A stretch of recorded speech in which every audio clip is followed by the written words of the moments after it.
Hey, what's good, everybody? It's me, your hero, Benjamin Banks, and you are watching and listening to a brand new episode of Leveling Up with Benjamin Banks. And joining me, as always, is my co-host, Trav, the Trash Man Martin. What's good, Trav? Trashing it up, baby. Hey, you already know what it is, man. Hey, and we're a little we don't have our third man today, Rebellious D. He's on vacation. It's on vacation. And, sometimes we got to give people the week off, Trav. You know how it is, man. It happens. We don't take no weeks off, but we like Darren Young, Mr. That's No right. Days Off.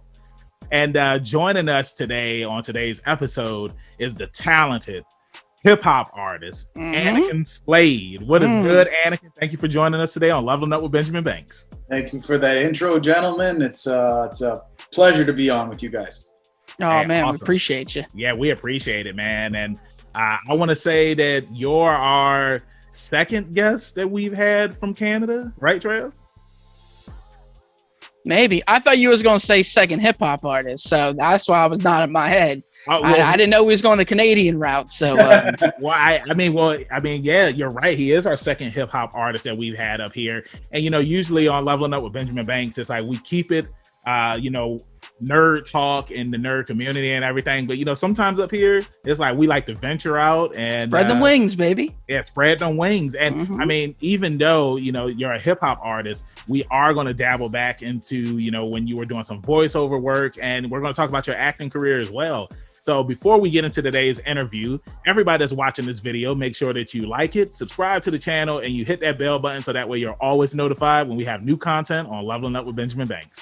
That's right. And as our boy Rebellious D always says, podcast in the description.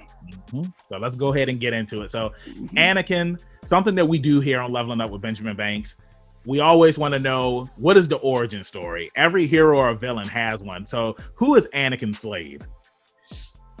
Well, it's a good mix right now for me to be on this thing because everything that I've done to this point has a nerd aspect to it, a geek aspect to it. Because that was me growing up. I was all into the films and comic books and wrestling and anything that falls under the geek nerd category. I was probably into it. And as you could tell by my hip hop moniker, that's not my birth name, unfortunately. I wish my parents were that cool that they Annakin Skywalker, but they did not. I had to name myself that.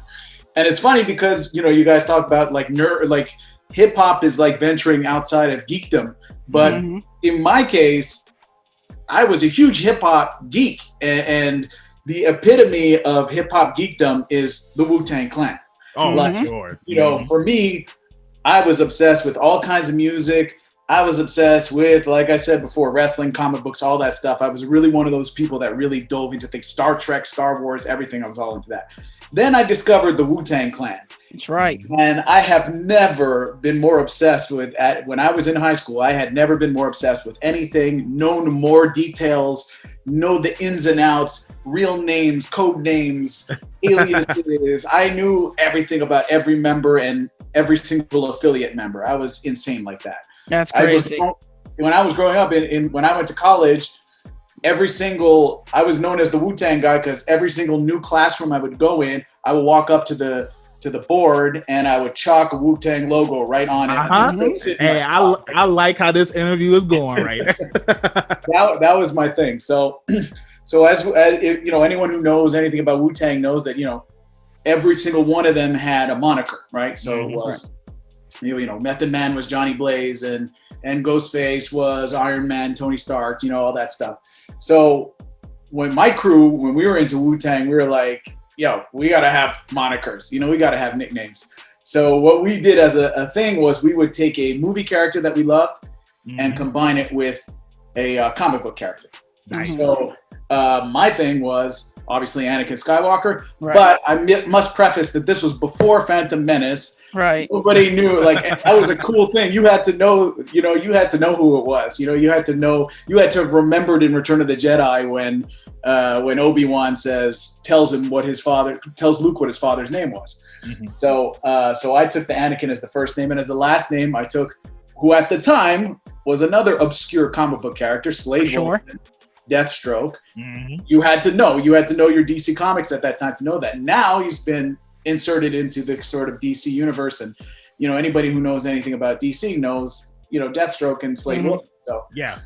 So that was my thing in high school. And then when I got into hip hop later in life, and that's a whole other arc that we can get into, but when I got into hip hop, I was like, well, what's my name going to be? I don't want it to be my real name.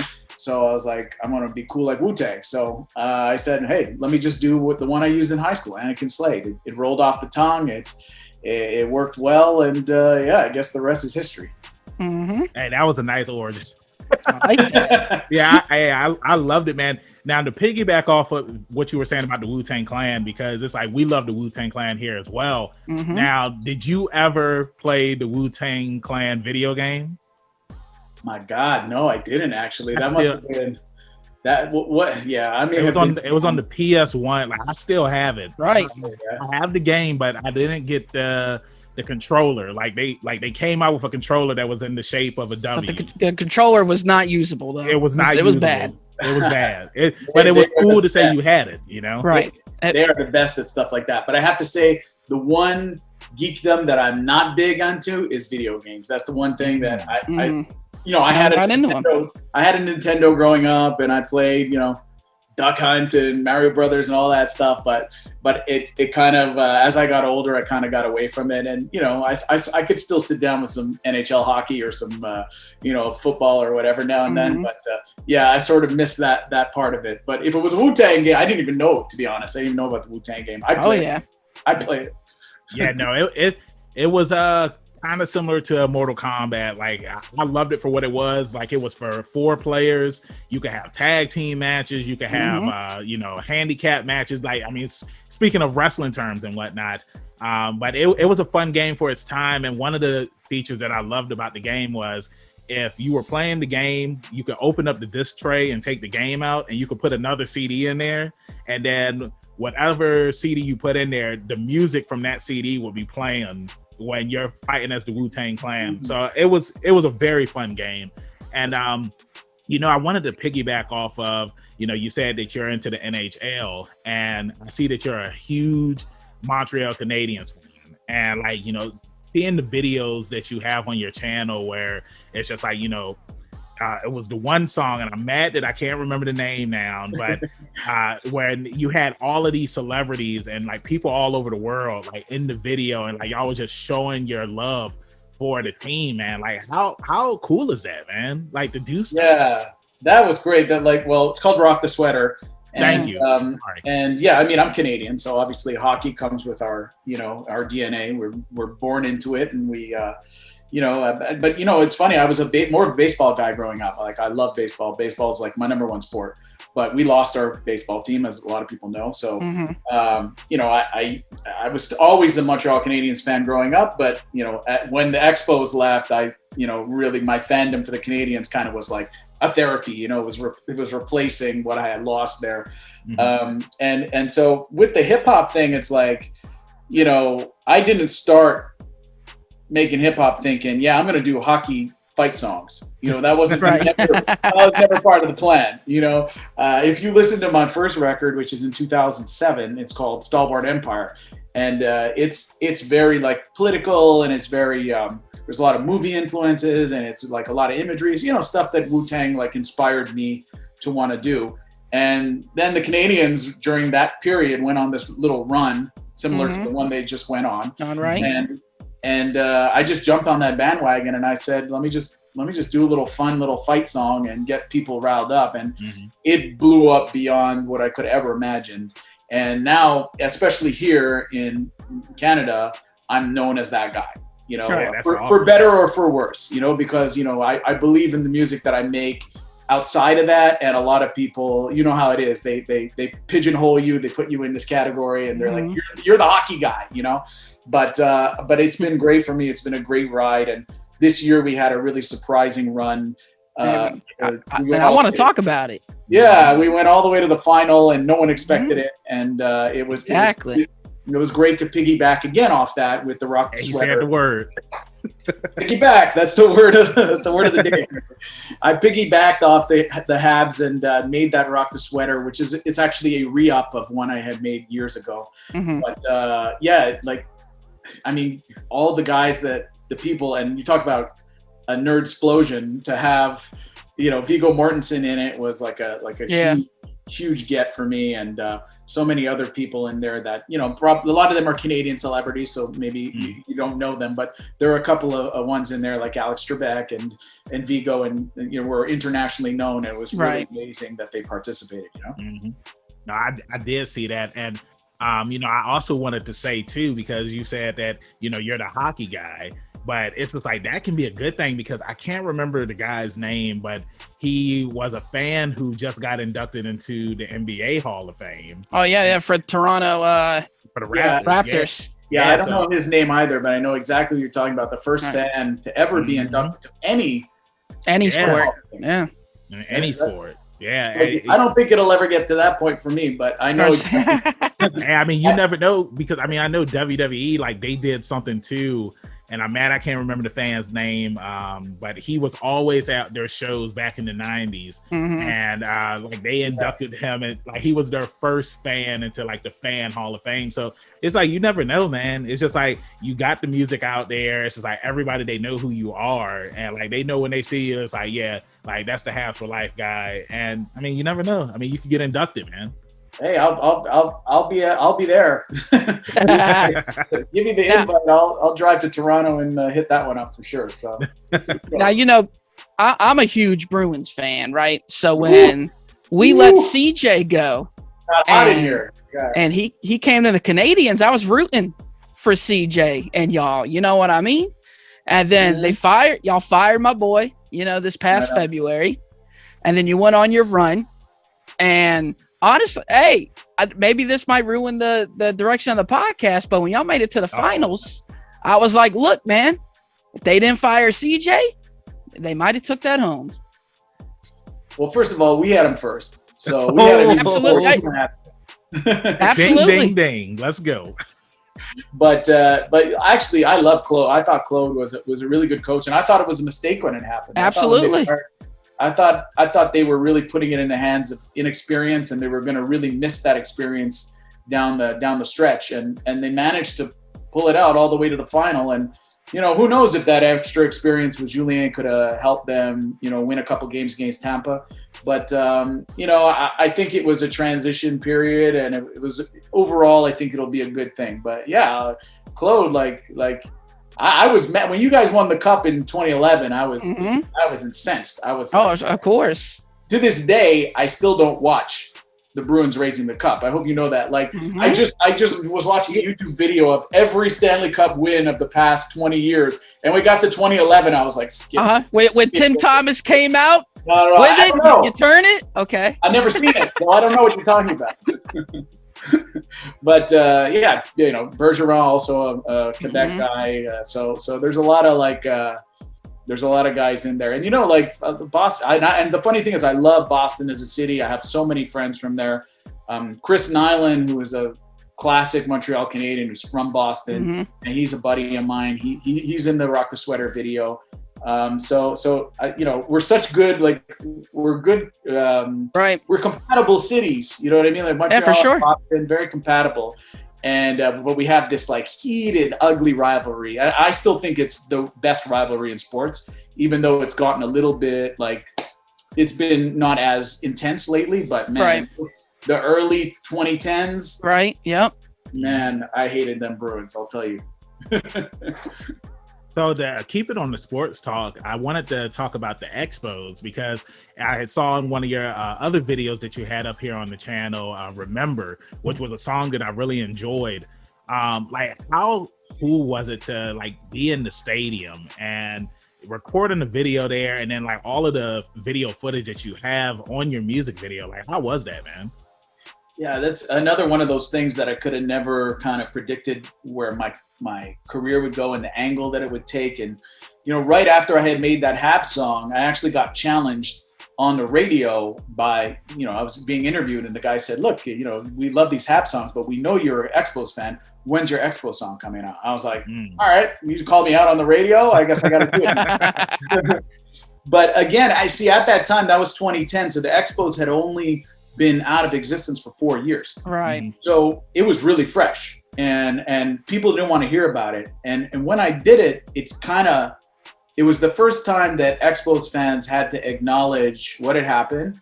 It took them to that place. I mean, you don't know how many people come up to me at events and stuff like that and be like, dude, like you made me cry. These are grown men. We're talking like 40, 50-year-old men who are coming up to me like, you made me cry in front of my kids when I watched that video. And they were like, they're kind of like mad at me. I was like, I'm sorry. It's just a song. But yeah, I get that all the time. And it actually, now I don't know how many people know about this down there, but there's a legit movement to get the Montreal team back. Right. Yeah. And there's this whole talk about a Tampa Bay Montreal split season. Ironically, Tampa Bay, who we just lost to in the final. But there's that whole talk and this whole movement. And my song at the beginning was one of the many. There was many sparks. I'm not going to take credit for it, but it was one of the things that brought the Expos back into the consciousness of Montreal. Nice. and brought this idea that, we're actually pretty strong out here. Like we get a lot of hate, like, oh, nobody was in the stadium and, there was 3,000 people at games and stuff like that. We get a lot of that hate, but there's a whole long history that led up to that point that not a lot of people know. They just think we don't love our baseball, but that's 100% not true. I mean, Jackie Robinson played here. That's one of there. I got Jackie Robinson up on my wall. He played in Montreal before he played in Brooklyn. So we essentially broke the professional baseball color barrier by having Jackie here. So our history goes back a long time, and it sort of awakened that like love for baseball in the city. And like I said, realized, we're pretty deep here. We got a decent fandom, and ever since then, it's now a legit possibility that we're going to get Major League Baseball back in Montreal. So who knows? Hey, that's the same thing happened with the Winnipeg Jets when they went to Atlanta. Correct. They went to Atlanta. Winnipeg was like, no. They brought him back. Brought him back to Winnipeg. So yeah, and Seattle, and it's similar to the movement in Seattle to bring their basketball team back. It seems like it's only a matter of time. It's gonna happen, and the fan base got screwed there. And now they've made it known that they're deep, and they're eventually it's going to happen for them. So we see ourselves in the same light as the Sonics fans. So something I wanted to piggyback off of, because you just mentioned Jackie Robinson. That was another one of your videos that I really enjoyed, because Jackie Robinson, like, you heard all the amazing stories that he had growing up, and like the stuff that he had to go through to get to where he made it to, you know what I'm saying? And I wanted to ask you, like, how did you feel about Chadwick's performance as Jackie in 42? Rest in peace, Chadwick Boseman. Okay. So Chadwick's a great actor. Like there's no question about it. Everything I've ever seen him do, I've been impressed. And so I'm not going to put this on him. I didn't like 42. And the reason I didn't like 42 is because if you know Jackie and you've seen, all you have to do is watch the original Jackie Robinson story, which he stars in himself. Right. He's a terrible actor, but you see Jackie's personality as it was. And I didn't like that they made Jackie kind of like a hard ass, like they made him like Jackie was very passive. Later he became much more aggressive. Like he didn't take anything from anybody. But at the beginning he was he had a bit of that high pitched voice, and I understand that they didn't want to go to that thing. They wanted to make him seem more, I guess, modern and a little bit on the tougher side. But the example I always use is Daniel Day-Lewis in Lincoln. So when that movie came out, everybody was like, why is Daniel Day-Lewis using this high-pitched voice for Abraham Lincoln? There was no way that he talked like that. Yeah. But the truth is, anybody who has read about Lincoln and has read documents about debates that he held, he had that high-pitched kind of wheezing voice. It was powerful in a way, but it was a different kind of kind of tonation. And I feel like the movie copped out a little bit. And it's a bit of nitpicking, let me be honest. It's a little bit, you know, for me it is. It's a big thing because of how much I worship Jackie. But I really felt like I wish they had been more loyal to who Jackie actually was.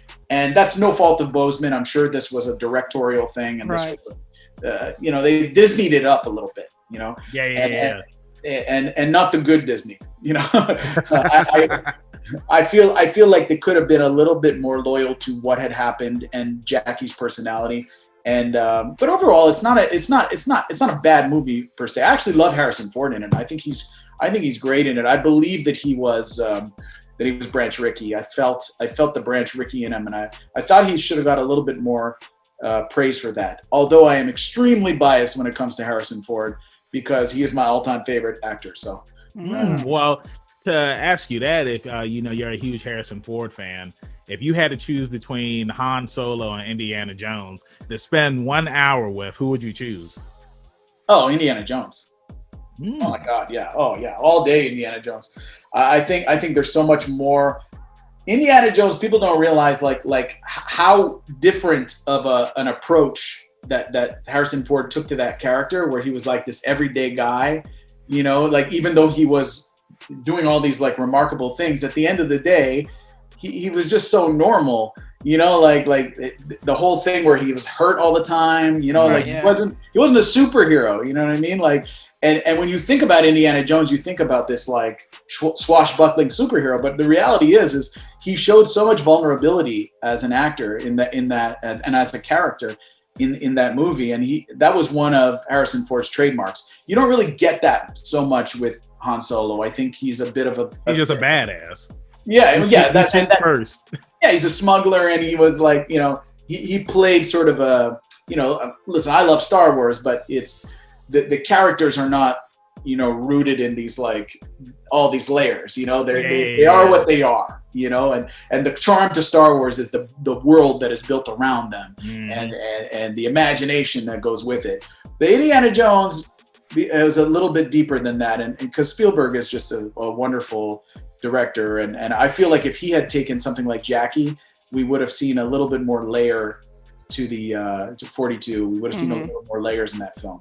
Anyways, I can talk movies forever. I'm gonna. Oh no, no. Hey, I was gonna say, what do you think about this new one? You know, I know that's what I was about to ask too. I know that they're on hiatus right now because I don't know if he broke his hand, he broke something, or they had to take break from filming. But it's like, what do you think about them still trying to make this? I personally think the 2007 Indiana Jones movie is a dumpster. So horrible. Yeah, it's horrible. So the fact that we're doing another one now, 14 years even after that one, and Harrison Ford is, you know, 60, and I don't know how I'm feeling. They said they're gonna de-age him, you know, so there's just all these things that are making me like, why we're doing this. Well, bro, I'm sorry to cut you off, Annakin. You can go ahead, but it's kind of like the Undertaker. Like, remember we saw in the documentary he had that match at WrestleMania, and remember, you know, Rich, he was crying because the Undertaker was done. And like Undertaker said, he said, I'm not done. I wasn't a fan of that match. So maybe Harrison Ford, he's just like, I wasn't a fan of Indiana Jones 5, and I need to come back. Was it? No. Yeah, sorry, it was 4. This is 5. Yeah, this is 5. I'm sorry. Yeah, he wasn't a fan of the 4th one because, like you said, Trav, like it was dumpster. It was bad. It was bad. So maybe he's just like, I want to go out with one last hoorah. We saw him in Star Wars Episode 7. So I mean, maybe he just wants to make his fans happy. Yeah, I think the interesting thing about it, I don't know too much about it, but I have seen some, and of course I've IMDb'd it and all that. But what I did notice is that it's a different director. So this will be the first one that Spielberg doesn't direct. And on the surface, you're thinking, oh man, like you can't have Indiana Jones without Spielberg. And then I'm thinking, well, maybe this is a good thing. Maybe the 4th one showed that he was out of kind of vision for this thing. The vision had kind of dried up. Right. And now you get a fresh face to it, you know, kind of like what they've done with Star Wars and stuff, where it was a little, in my opinion, it was a little bit, it wasn't the best at first, but I think now they've gotten the handle of having a non-George Lucas, right, you know, kind of overhead figure. And so maybe this is the same with Indiana Jones, where a new director will come in, apply a new vision, and really use Harrison, age and all, in the way that it should be used. Because is Shia LaBeouf in it? I hope not. That's what I was about to add. I don't think he is, because he has all of that stuff going on right now, where like the court stuff. Like, what did he get called out for? Like for sexual assault or something? Oh, a bunch of stuff, dude. There's a bunch of stuff that like all these people are coming out. So I doubt that he's going to be in it. Maybe Indiana Jones had another kid, like he had a daughter or something like that. Yeah, I guess it's all under wraps and we don't know a lot of details. I'm assuming that, but I did see the I forget the name of those things that create the de-aging, like the de-aging thing. Yeah. Mm-hmm. Yeah, I saw that he had the pins or whatever on his face that imply that they're clearly going to be de-aging him. So I don't know, it's an interesting thing. Like it works. That sort of thing works sometimes, and sometimes it doesn't work so well. But anyways, anything to see Harrison with the hat and the whip again. Oh, for sure. They got my money. They already got my money. I feel like how you said, like sometimes it works, sometimes it doesn't. I want to say like all of the films that I've seen it in so far, of course, the Marvel films. I was about to say, when the budget's right, it's going to work. Oh, yeah, because you saw like they de-aged Samuel Jackson. Right. And they de-aged Robert Downey Jr. And they de-aged Hank Pym. What's the actor's? Michael Douglas. Michael Douglas. They de-aged him. You know what I'm saying? Yeah. So I feel like it's a cool thing where we see these actors who we grew up with who can still go like on the screen. And if there's a way to de-age them so that way that they can still act and they still do a phenomenal job, then I'm all for it. And then of course it's like, I think it was Iron Man 3 where they said that Robert Downey Jr., he wasn't even like, it was somebody else's body. He broke his leg during filming and they pretty much shot most of the movie without him. Yeah, they just had his head. Yeah. But it was somebody else's body. I mean, then we also saw it too in Captain America, the First Avenger. When... Yeah, but that was intentional. They meant to do that. The Iron Man 3 thing was a bad situation that happened, and they had to come up with a plan. So the problem that arises is, and this could be the case with the Indiana Jones, especially if we're talking about the guy's already broken a bone or something, is the body movements, right? So like in The Irishman, which I think is a phenomenal movie. Fantastic movie. Classic, absolute classic. But I think all of us kind of cringed a little bit when De Niro was kicking the crud out of somebody, and you're like, well, clearly he's an old man and he's not in the prime of his life as he's doing this. So I think that's where it gets a little bit like, a lot of people actually just rejected the film because of that. For me, I can get beyond stuff like that if the characters are strong. Oh, absolutely. And great. And I don't think there's any question Irishman is like, for actors and for people who write like myself, that was candy, man. Like that movie was just candy. But yeah, some people, they can't invest in it if they don't believe it, even for that 1 second. Right. And there has to be a little bit of suspension of disbelief. And I think we're probably going to have to do a little bit of that with Indiana Jones, I think. Mm-hmm. Well, since we're on the subject of movies and, TV shows and stuff like that, I want to kind of do a deep dive into your acting career because, how I found out about you was when you voiced Dean Winchester on Supernatural. And, when I did my research and I was just like, oh, snap, Annakin, he was on Are You Afraid of the Dark? And he was on Big Wolf on Campus. So before we get into all of that, like, let the viewers and the listeners know, like, how did you get into acting? That was my thing. Like I grew up wanting to be an actor in spite of my obsession with hip hop and all those things. I when I was in high school, I never thought I was going to be a hip hop artist. I thought I was going to be an actor. I was obsessed with film. I was the kid in the school who was watching movies that were 50 years old while everybody else was watching, whatever I was out, Mask of Zorro or whatever was out at that time. Right. Mm-hmm. Yeah. And I was, even though I really liked Mask of Zorro, it was a good movie. The sequel was good too. And for me, that was my thing. I was obsessed with being an actor. So I did 3 years of theater school up here in Montreal. And I actually had an agent before I graduated. I was scouted. Wow. Yeah, which was not a lot of people in my class had an agent at that point. So I was scouted and I got it right out. And that's when my first 2 gigs, you just mentioned them, Big Wolf on Campus, which I had no idea anybody even knew about that in the US. Oh, hey, we go old school up here on Leveling Up. Yeah, it came on here in the States. Yeah, wow. It came on ABC. Was it ABC? It was Fox Family at the time. It was Fox Family at the time. I thought that was fleeting, man. I thought that was no, that's a show. That's we grew up on. Yeah, because I want to say it was like 3 seasons or something like that. Yeah, it had a good lengthy run. Yeah, I'm still friends with a lot of people on that show. Like, well, Rachel LaFave is in my Rock the Sweater video, who was also in the Vampire. Big Wolf on Campus. Yeah, but she was also in the vampire movies. Oh my god. Underworld. No, the ones with Robert Pattinson. I'm sorry. Twilight. Yeah. So she was in the Twilight movies, and that's how I met her on Big Wolf on Campus. Nice. That's crazy. Great person, and still working a lot these days. But anyways, yeah, and that was like a total one-liner on that thing. Like, I came in with literally 1 line. But Are You Afraid of the Dark was really a fun gig for me, and it was the first real gig that I got coming out of school. You know, it was like a 5-day shoot, and I was like a co-star on it, and I played like I was a babysitter. I was a babysitter's boyfriend. Yeah. And I was bullying the kids, and I always said that I would burn them like toast. That was my thing. And dude, I get mail from people about that show. You know, nice. Like 20 years later, I get that's crazy. Writing me like, you're Chuck on Are You Afraid of the Dark? I'm like, I'm glad you remember, because I wouldn't have if you didn't call me right now and call me out on it. You know, so. It was, acting is a tough business, and I did okay when I came out.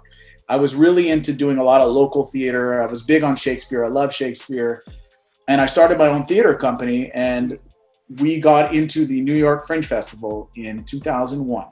Nice. So I moved down to New York in 2001. And basically started my own theater company in New York, and we started in the Fringe Festival, and we actually won awards in our first year. So it was like, wow, like we felt like, we were kids. So to us, this was like, we made it, you know what I mean? Yeah. Like we just won the New York City Fringe Festival, these kids from Montreal, and we came down here, and that was July of 2001. So 2 months later, everybody's world changed. Right. And we were still in New York, and we saw the buildings fall in front of our eyes. And that really changed my life in a lot of ways, because I was living in New York, and, I was trying to get a job where I could. And after the buildings fell, after the attacks in the World Trade Center, I couldn't find a job anywhere. So I toughed it out for another year. And then I went home. And I did a little bit of theater when I got home, but really at that point I had already transitioned into music. And, here and there I would do little gigs, even though I would say 85% in music and 15% I would do some voice gigs and do some acting when it came up. I still had an agent and all that. But the Supernatural thing came along, and it was great. Like, you'll have to forgive me because I don't, it seems like a lot, but really those things are done. In 20 days, I think I did the entire season. We would do 1 episode a day. It seems like you think, oh, it's a week per episode, but no, they bring you in, they knock out all the lines, and then you're out of there. So it was cool though, because they told me, Dean, his name, the actor's name, Jensen Ackles. Jensen Ackles was not going to do it. But the other guy was, and I was like, okay. And they said, can you do his voice? And I remember when I did the audition, I absolutely nailed the voice. Like, right. I was like, I remember doing it. I'm like, man, I sound exactly like him. But when you watch the show, full disclosure, I don't think I sound like him at all. I was like, no, I disagree entirely. You did a really good job. It's spot on. And I'm glad you say that, because I never wanted to watch it because I felt it was so rushed. Because I was in there and really I didn't get a chance to work the lines. So I was really, most of those are first takes, So I was like, I felt bad about it because I was like, man, I was so good in the audition, but I'm not really getting to like, like really hit it on target, you know? Well, yeah. I want to say this, Banks, before you really get going. Okay. I was watching clips on YouTube just before we got on here, just to refresh my memory and stuff. And there's literally comments that people are like, I love when Dean shouts his name. Mm-hmm. So that's how spot on you sounded Dean in the show, that they really thought it was Dean saying Sam's name. You know, when he does the Sam, you know, like they literally thought it was him. You know what I mean? So yeah, dude, it's a 1-for-1 shot of Dean. Oh man, you got the Flash Cup. See, if D was here. I got the whole collection.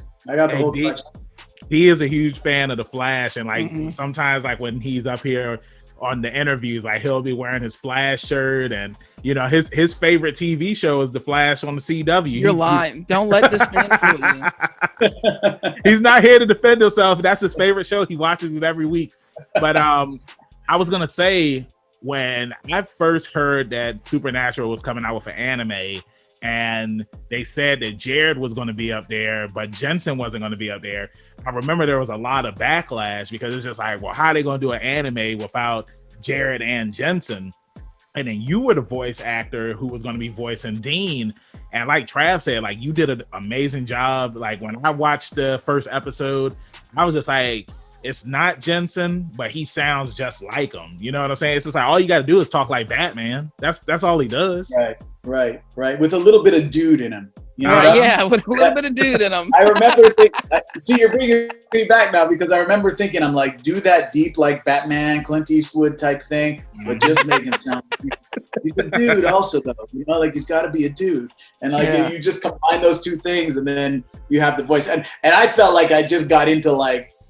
I wasn't getting the intricacies of it anymore. I was just doing dude Batman, you know, because that's how rushed I was, you know. But it's cool. I'm glad it lives in the sort of zeitgeist of geekdom, you know. And the Supernatural fans were actually really great to me. Like, you know, I have quite a few on Twitter. I have quite a few Supernatural fandom sites who especially at that time were you know, they were tweeting about me and they were hitting me up for interviews and stuff like that. So that's awesome. I didn't expect it. You know, to me it was just a gig. I knew the show and I had watched it a little bit, but I was like, oh, this is a cool gig.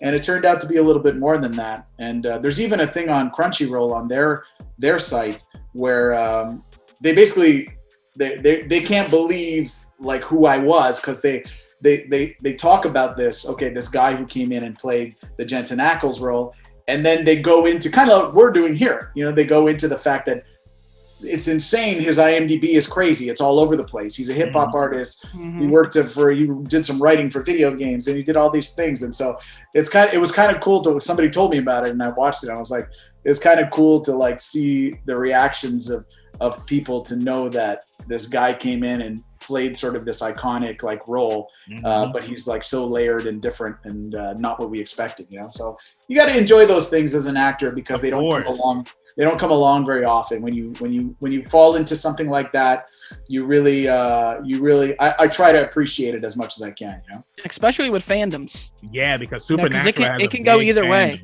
Yeah. And it's interesting, like how you were saying, how, you know, people like they would check out your IMDb because like that's how I was, because like I said, all I knew you from was the Supernatural anime. But then I was just like, oh wow, like he's done this, he's done that, he's a rapper. So it's like you said, you have so many layers to you. And by having those layers, it's just like now you bring in new fans because it's just like, okay, like I said, I'm checking out your music and I was just like, yo, like this dude, like he can spit hot fire, like your boy Tyron was saying. And you know, one thing that I love about your music is that, like how one of your songs, it feels like 93. It takes me back to the 90s. Like your music, like your sound, your vibe, presentation, like it feels like how I was listening to music when I was growing up. And I'm 32 years old. I'm in my early 30s, but you know, to hear your flow and everything, like I say, like you're incredible. You do a really good job. Thank you.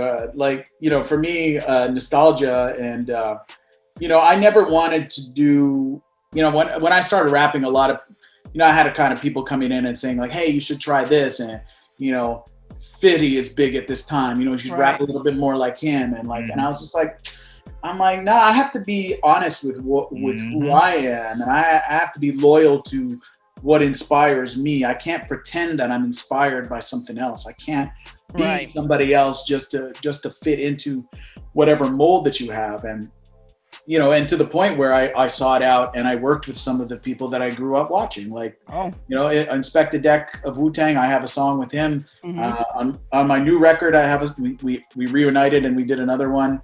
Awesome. Onyx, Sticky Fingers, and Fredro Starr from Onyx. We did a track together, and so Sticky's on. So on my new record, I have a track with Deck and Sticky together, and that's the first time they've ever worked together. Wow, that's crazy. Nice. So it's one of those things like, what is happening? Like, how did I get these two like hip hop icons to like come together on my track?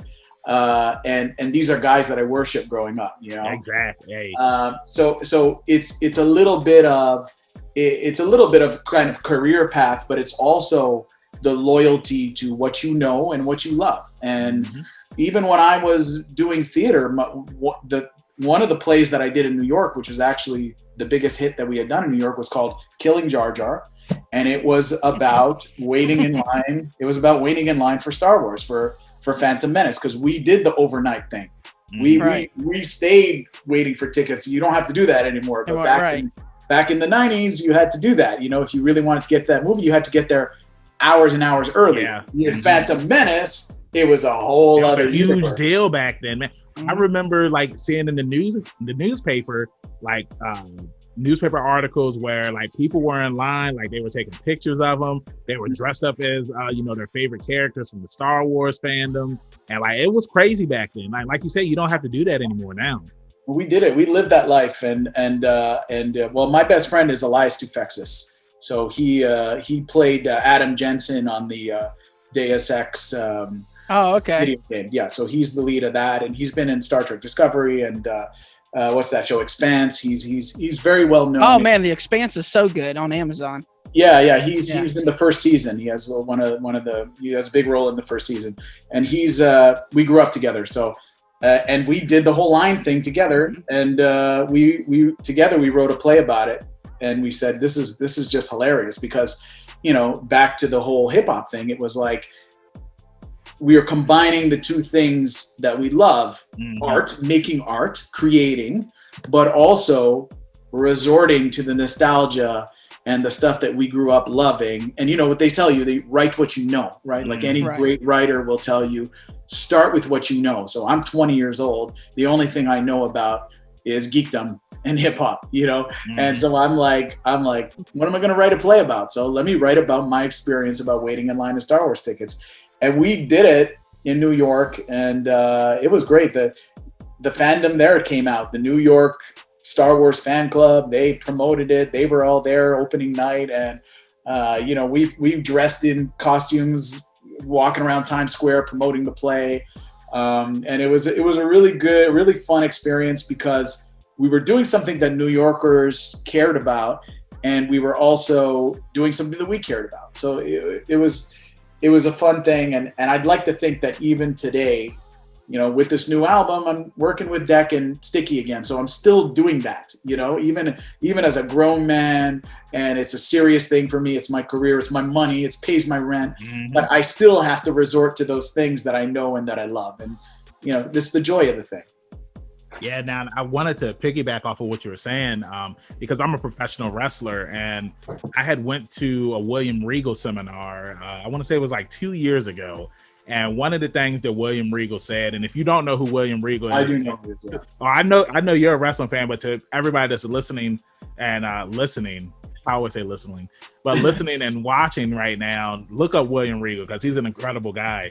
And he said, when it comes to wrestling, you always want to do what works best for you. Like you can take advice from people, like they'll give you good advice. Sometimes they'll give you bad advice, but you have to do what works for you. And like that just goes to, everybody that is, in a certain field that they're trying to, succeed in. You have to do what works for you. You can't do what everybody tells you to do, because if you do, then you'll fail, because it's not genuine. It's not, what's for you. You know what I'm saying? Yeah, find your lane. And you know, I was listening to a podcast today. One of the other things I'm big into is fantasy football. I love fantasy football. I play it. I'm in like 3 different leagues. I'm crazy about that. So one of the guys was saying on the podcast, he was like, "How did you get into fantasy football?" And he said it was a side gig at first.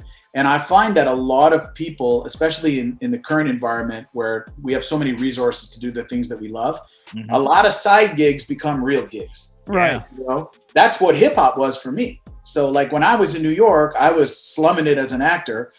And I remember there was a magazine in New York called Backstage. And basically they would list, you know, small time auditions. You didn't have to have an agent to go to these auditions. You could just walk in. So one of those things, and I was desperate at this point because I had to pay rent. One of these things was hip hop label. And I was like, all right. I'm like, I can spit some bars. You know, I would do it for fun with my boys. I'm like, who knows what'll happen. So I went there and I had these 16 that I had written. And it was in Jamaica, Queens. I'll never forget. It was Jamaica, Queens. I was the only white dude in the room. And at that time I had like my hair up in a ponytail, you know, because I was in Romeo and Juliet. So I grew my hair out and I wanted to look like one of the Capulets or whatever. So I walk in, my hair in a ponytail, and a whole line of record producers or whatever. It was a small time label that didn't amount to anything, but it felt big at the time. And I just dropped my 16 and they were banging on the walls and they were like who was this white boy who came in with his, you know, hair up in a ponytail and he's killing it. And that was the first. So they signed me to their like little label and I was in there for a year. But it didn't amount to anything except for the fact that I got in the booth for the first time. I recorded a real track for the first time, and I was like, "Damn, I'm feeling this. Like, I feel like this is real for me." I had that same sensation like when I was on stage and making somebody laugh, you know, or making somebody cry with a certain scene. You know, like when you're the theater. To any actors who have never done theater, you need to do it because that is the pure essence of being a creator as an actor. You're creating emotion in front of your face, and you need to experience that. And that's how it was in the room when I was dropping my 16 and seeing their reactions. And I was like, wow, I'm kind of blending my side thing with my love and my career. And then I was like, I can do this. So my side thing then became my real thing. And so I really think, you know, going back to what we were saying is, you got to know what it is that you love to do.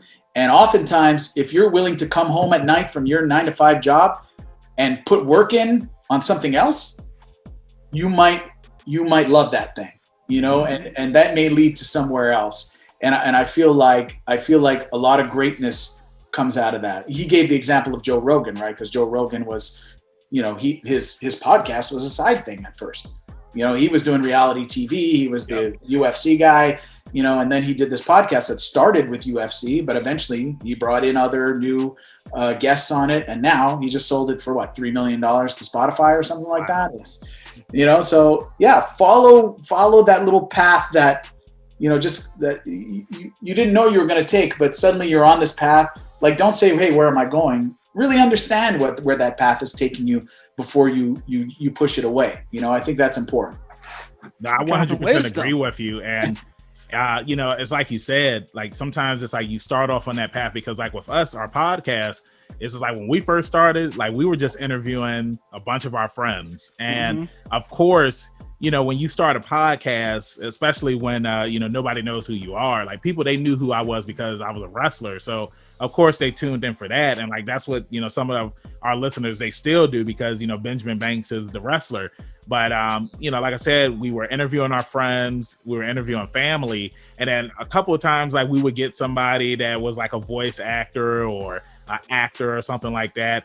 But it wasn't until I want to say like the end of last year where we kind of started picking up steam because we were starting to get bigger voice actors up here, and we were getting voice actors who we grew up watching. So it's like how you were saying, like with hip hop, it's just like you're working with people who you grew up listening to, and like it's the same thing for us. It's like we grew up listening to these people on like Dragon Ball Z, Cowboy Bebop, like these popular animes. And it's just like now we have the opportunity to talk to them. I mean, still like with me, it's like you voiced Dean Winchester on Supernatural, and you know, I watched that, yeah, and that's my man crush. And I watched that back in 2011 when it dropped, and now it's 2021, and you know, I'm having the opportunity to talk with you, the voice of Dean, and just finding out so much more about you. And I hope that everybody who's listening and watching this episode, it's just like that they're finding out more about you as well. And that's what we love, what we do here on Leveling Up with Benjamin Banks, because while we do have an interview, it's more of a conversation. And we're like Olive Garden. We're all family here. Dominic Toretto's real proud. Dom Toretto, he's just like, I like those guys. I love it, man. Like for me, you know, it's fluidity in you know, especially when you meet guys like you who I can throw things out there and y'all like, okay, yeah, you know what the references, you know, like yeah, of course.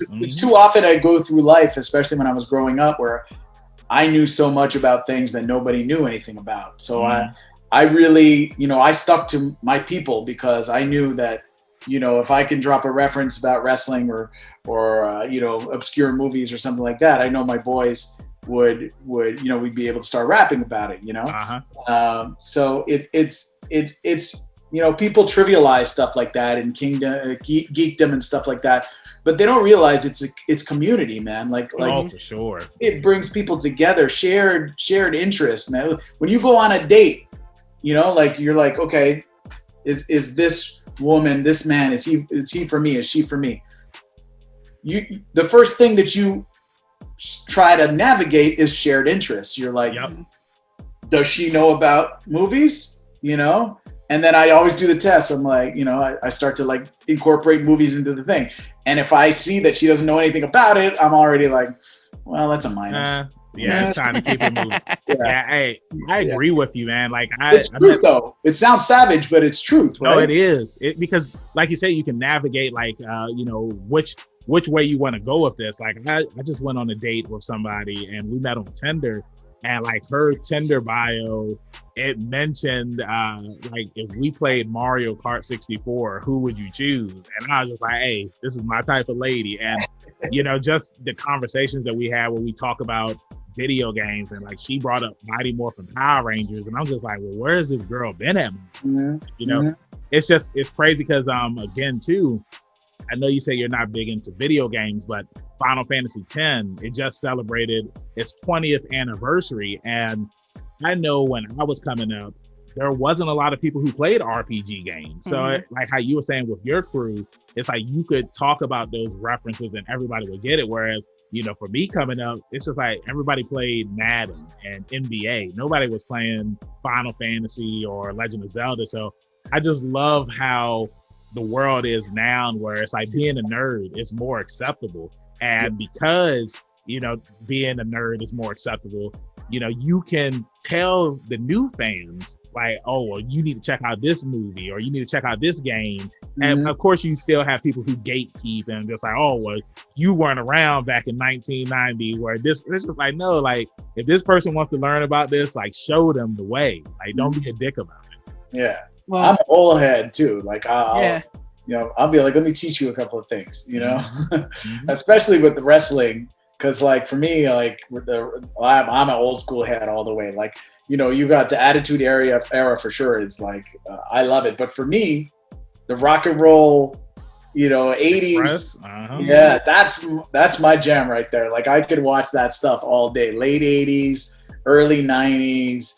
I get into vortex, man. I'll go on YouTube and I'll fall into this wrestling vortex, and I'll have to like literally yank myself out of it because you know it brings me back to that place. I remember the thrills of being a kid and watching that, and also like to me it's art. You know what I mean? Like it's for sure it is. It's no, you know, it's a dance. It's, you know, it's creativity. It's a show. It's like these guys are real artists, and it doesn't get a lot of credit. So sometimes I have to like get through to people, you know. I got to be like, you know, you got to give this a chance. Like, don't think of it what it is on its surface. Understand what it takes. And thank God we have a lot of these documentaries now that kind of really, you know, open up the world, you know, and I think finally these wrestlers and the creators and even the writers and all that are getting the respect that they deserve. Because when I was growing up, it was a sham, you know, it was fake and it was all that. It's like, we didn't care if it was fake. It was a great show, you know, and it's like, why can't you respect that show like you would respect anything that's on NBC or CBS? Or reality television. Law and Order or anything. Right. Yeah. And it's even better than that, because at least they have like guidelines for what they're going to do, and they're putting their bodies on the line, and it's you know, anyways, it's just like vortex now. So no, hey, we snowball up here, man, and it's kind of like say if somebody's favorite movie is Star Wars, and they're like, well, yeah, wrestling is fake, but it's just like, yeah, well, you know that they're not really in space, right? You know that you know that when you know, Princess Leia and The Last Jedi, when even though that was a bad movie, you know, she wasn't really like Mary Poppins in space and floating and all that stuff, and it's like they don't like that stuff, but it's just like don't crap on something that I love, especially because I actually do it. Like, don't crap on what I love and fans love to watch on TV or pay to come to the shows just because you don't like wrestling. And I wanted to ask you this, since you're a huge wrestling fan, top 5 wrestlers of all time. I hope Macho Man Randy Savage is in there. He's number 1. Ooh, I like. How'd you know that? What gives that away? And he's my favorite. You're just hoping? Oh, he was my number 1, not even close. Yeah, dude. Like when I was in grade 6, I had a fake marriage with my girl. Full disclosure, okay? This is now public. Okay, I had a fake marriage with my grade 6 girlfriend, and she was like, "We're gonna get married in the baseball field." You know, and it was a thing during recess or lunch, you know? And I was like, okay, but you have to dress up as Elizabeth, and I have to dress up as Macho Man. And at the end, when our vows are completed, you have to get on my shoulder. Yes, I was going to ask, did you put it on your shoulder? Did you get to propose and do the whole, will you marry me? What does he say? He's like, I love you a little bit. Yeah. Not a lot, a little bit. You know, I worship the guy, but also, you know what I love about him? He was a great actor because he was so committed, man. Like he was so committed to this role, and you're no. Kind of was his detriment, though. Right? Yeah, a little bit. Right? He went overboard with it. He was a method actor in the worst sense, like Andy Kaufman. Yeah, totally Andy Kaufman. But no ounce of you did not believe that this man was who he was. Oh, for sure. You know what I mean? And those were the guys I love. So Savage, Roddy Piper, Bret Hart. Man, 2 more. Got to put Taker in there. I think Taker, like on a neutral, unbiased level, is the GOAT. Right. Because, for sure. You'll get Ric Flair, you'll get Hogan, you'll get Austin, you'll get The Rock, all that stuff. To me, when has this guy not been great? When did he ever had a moment where you weren't like, you know, like he did it all. He had great pops back in the day too. Like if you watch it, even before the Attitude Era stopped, the pop when he would come into the. Oh yeah. I don't think I was scared of him when I was a kid. Oh, we all were. Right. Him and Kane. And it's such an out there gimmick, and it still worked. None of us questioned it. Right. You know, you know what I mean? Like, it's so true. We're like, he's dead. Whatever. He's a dead man. You know, I think he's the GOAT. And so he has to be in my top 5. And, you know, man, who else could I put? I want to put an old school guy that's maybe more obscure. Oh, Mr. Perfect. I love Mr. Perfect. I thought you was going to say Randy Hogan. Randy Hogan. The mega power is exploding. Yeah. Oh, God. No, I love Perfect. I thought he was he was like that. He was subtle in his like character, but he could wrestle, and you believed him. He's a technician. You believed in his craft. I love those guys that took their craft so seriously, you know. And you hear stories about Savage and Steamboat, and like Savage met him in the morning, you know, every morning leading up to WrestleMania 3. Yeah, wrote it on the paper, writing it all out, and like I love stories like that. I'm like, yo, you're no different than a Shakespearean actor, you know, who's breaking down his iambic pentameter and the lines and like where to stress this word and stress that word. You know, what tone do I use? How much of a pause do I take? What's the difference? That's what Savage and Steamboat did, and they made the greatest match ever, you know, which I could still watch to this day and appreciate every moment. So to me, I think it's as great an art as any out there. So respect to you for thank you. You know, being more brave, first of all, because it takes more bravery, you know, like, because I've wrestled before. I did like a training thing and we had a little match and we were, you know, it was all kind of organized, but we did 2 weeks of training. I'll tell you, man, every bump I was like, how do people do this, man? Yeah, hey, the first time that I had took my first back bump when I went into my first class, I felt fine at practice, but then it was just like the next day, like I was in pain. I was just like, yo, like this is real. So like when people are just like, oh, wrestling's fake and all that stuff, like it's not fake. Like like we're professional stuntmen. Like everything that we do is real. Like when we get hit, like when we fall, like I mean, you see it, like what happens to some of these guys. Like they get injured very, very bad. So you know, when people say that, oh, this is fake and all this other stuff, I just tell them to shut the F up. You know, I can't cuss up here, but get the F out. Get the F out. I fractured my ankle doing that. 2 weeks, man. My boy put me in a suplex. Like one of my best friends puts me in a suplex, and like I just angled it wrong, and I landed on my ankle, chipped it. I didn't even realize I finished the match. I didn't even realize it, and then the next day I couldn't even walk. So that's what adrenaline will do to you, though. Yeah, that's all adrenaline, my man. All adrenaline. Yeah, but all that's to say is one little mistake, and you know, it cost me like 2 months of my life. You know, and that's why they be telling you on WWE, don't try this at home, because it's just like, I mean, like it's dangerous, because it's like you said, one slip, one move, man, and bam, it's just like, imagine if it was worse than that. You know what I'm saying? So it's like wrestling, like it's legit, man. It's not for the faint of heart, and it has to be something that you really want to do, because there's going to be a lot of times where it's like your body's going to be in pain, you're going to be sore, and it's not for everybody. Some people think that they could just get in the ring and do it just because they see it on TV, but it's like you can't, you know. I got 2 questions. One is a question for me, and one is a question that D always asks our guests every time before we wrap it up. But my final question for you is, when does your album drop? So here's the thing. My album was like totally completed before the Canadiens went on this run.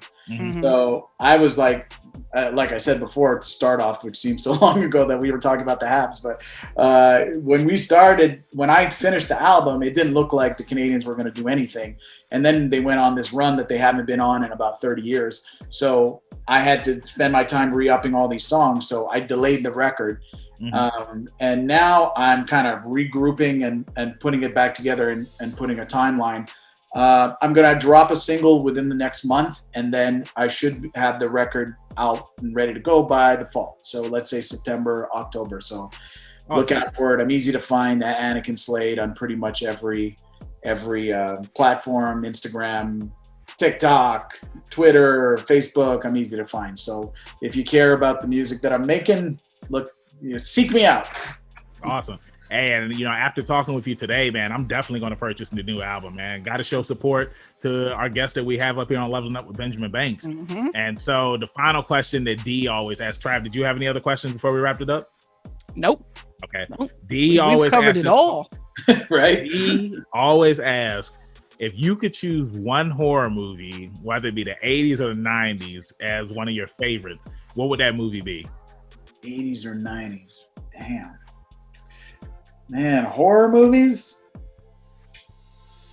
Give me 1 second.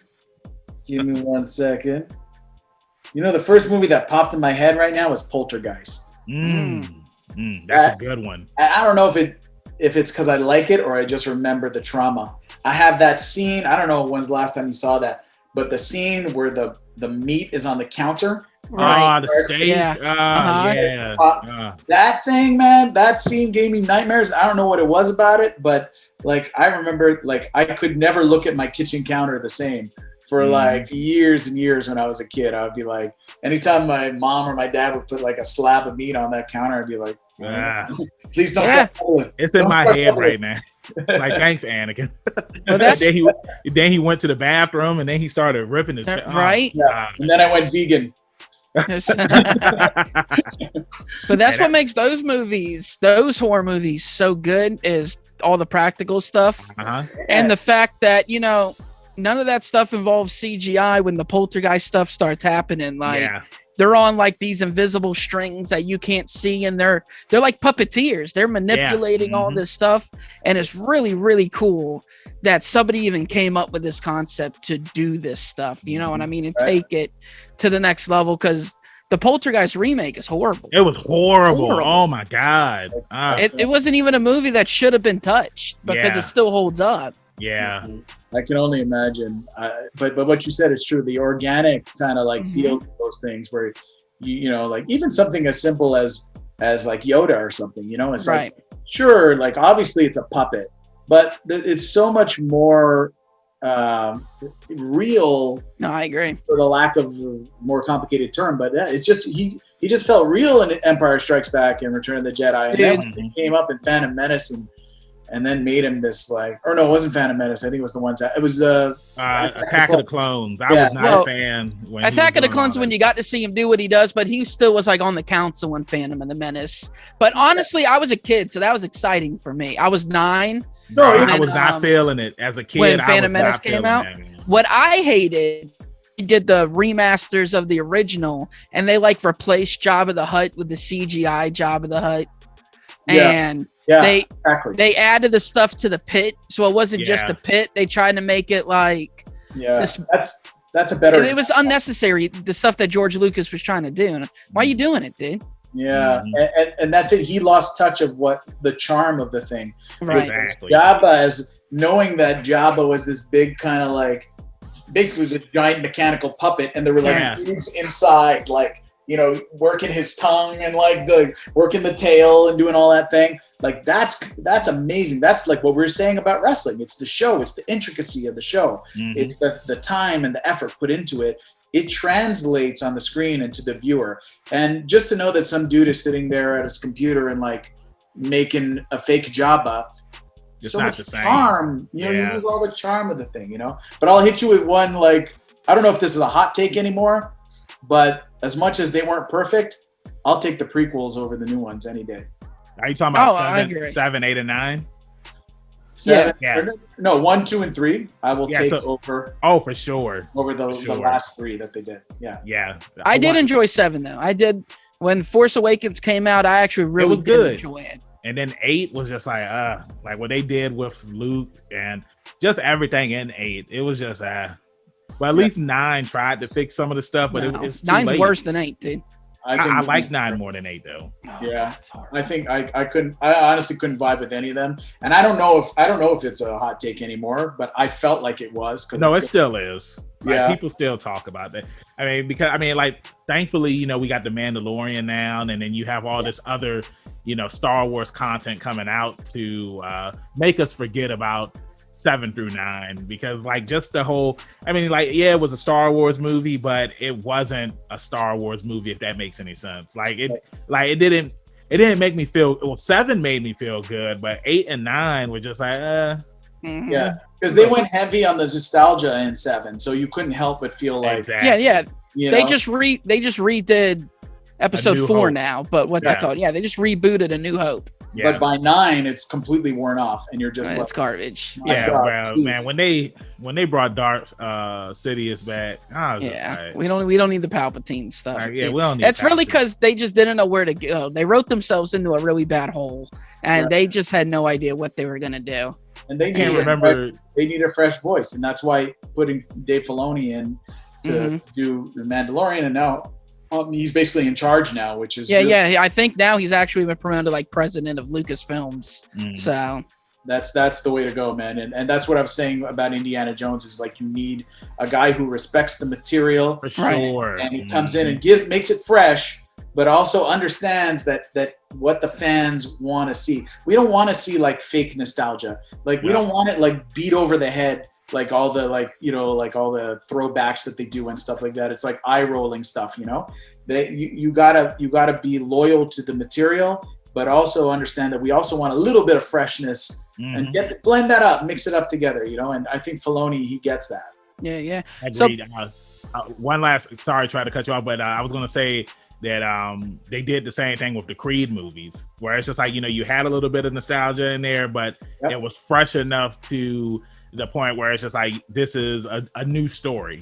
Absolutely. And now Creed 3 is coming out, and Sylvester Stallone isn't going to be in it, so it's going to be interesting to see the direction that it goes. But I already know that they're going to knock it out of the park again. Yeah, well, you know, Michael P. Jordan, he's what an actor. Incredible. Yeah.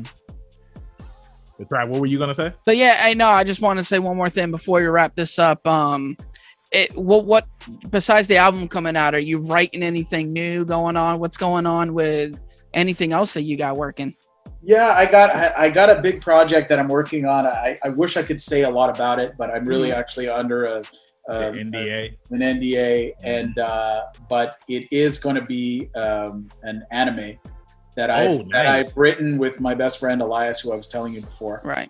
And we're waiting for a green light, but we're almost there, and that's kind of one of those things that's like a kind of life-changing thing that if it happens. So we're hoping to hear about that soon. I can't say much more than that, unfortunately, but just to let you know that, like, you know, I'm doing my music thing, but I'm really kind of getting into that geekdom world again. You know, nice. I spend a lot of time on music, and I tried to keep my ear and my head in where, you know, the things that I love, and Supernatural being one of those things that I was lucky to have done in the middle of my music career. But now things are changing a little bit, and I'm rounding a corner, and hopefully I'll be able to share this story with the world. So, like I say, follow me, and hopefully I'll have a big announcement sometime soon. Hey, well, we would definitely love to have you back up here, so that way we can talk about the anime, and we can help promote it once it comes out. And before we let you go, I just want to say thank you, Annakin. It was awesome talking to you. It was awesome talking to Dean Winchester. And before we let you go, could you just tell everybody in social media land where they can find you at again? Yeah, so on Twitter and on Instagram at Annakin Slayd, Annakin. It's two N's, not Anakin with one N. So that's the distinction there. Slayd, so Annakin Slayd. And I've got, like I said before, I'm on all the platforms, so easy to find. But stay in touch, because I got a lot of different stuff coming out of me that hopefully will see the light of day soon. Awesome. Nice. Well, we appreciate your time, man. Yeah, we really do, man. Yeah. We really do. Trav, let them know where they can find you at in social media land. Hey, man. As always, you can find me on the Instagram at ZK Audio. You can also follow me on the Twitter at TravIosck. And of course, my main man over here, where they going to find you at. You can find me, your hero, Benjamin Banks, at KingBenji_Banks on Twitter and Instagram. And you can find me on Facebook at Benjamin Banks. I should be the first person to pop up. If not, then I need to contact Mr. Zuckerberg. Thank you again, Annakin, for joining us on a brand new episode of Leveling Up with Benjamin Banks. Like I always say, keep that pinky up, stay positive, and we'll see you next time on Leveling Up with Benjamin Banks. Peace. Thank you for watching a brand new episode of Leveling Up with Benjamin Banks. Make sure that you hit that like button and you subscribe to our channel. Hit the bell button so that way you're always notified when we have new content on our channel. Make sure you check out our podcast, where we release new episodes every Tuesday, and the video of that episode is uploaded on Friday. And you can find new episodes of our podcast on all podcast platforms. Make sure you follow all the Leveling Up with Benjamin Banks social media accounts at Leveling Up Banks on Facebook, Twitter, and Instagram. Also, we have a Patreon. If you're feeling generous and would love to donate to us, it's at Leveling Up Banks. And huge shout out to our patrons. We really appreciate you, and thank you for the support. We'll see you next time on Leveling Up with Benjamin Banks.